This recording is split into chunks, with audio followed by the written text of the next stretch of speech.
Billy Crawford bumalik sa Showtime? 16th Anniversary Emotional Reunion. Mga kachika, hindi lang basta celebration ng hatid ng ika-16 na anibersaryo ng It's Showtime, may pa-throwback din dahil ang isa sa pinaka-OG na hosts, si Billy Crawford, ay nagbalik entablado. Kasama ang buong Showtime family, balik kulitan agad si Billy. Pero teka lang, may baon din siyang hugot. Ayon kay Billy, naipakita ng Showtime family ang tunay na diwa ng pagiging kapamilya at biyaya raw ang muling makita ang mga dating kasamahan na hanggang ngayon patuloy na nagbibigay ng inspirasyon at tulong sa kapwa Pilipino. At hindi pa doon natapos ang hugot. Para kay Billy, hindi lang basta show ang It's Showtime, kundi isang tahanan para sa mga taong nagsama-samang tumawa, umiyak at lumaban.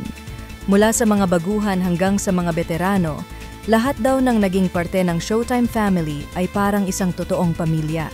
Ayon kay Billy, tulad ng kahit anong pamilya, dumaan din sa pagsubok ang samahan nila sa Showtime.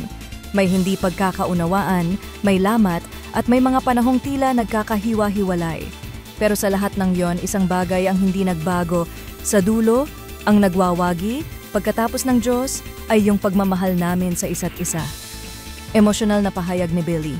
At matapos ang pagbabalik tanaw sa lahat ng pinagdaanan nila bilang isang pamilya, isang mensahe ng pagmamahal at pasasalamat ang iniwan ni Billy.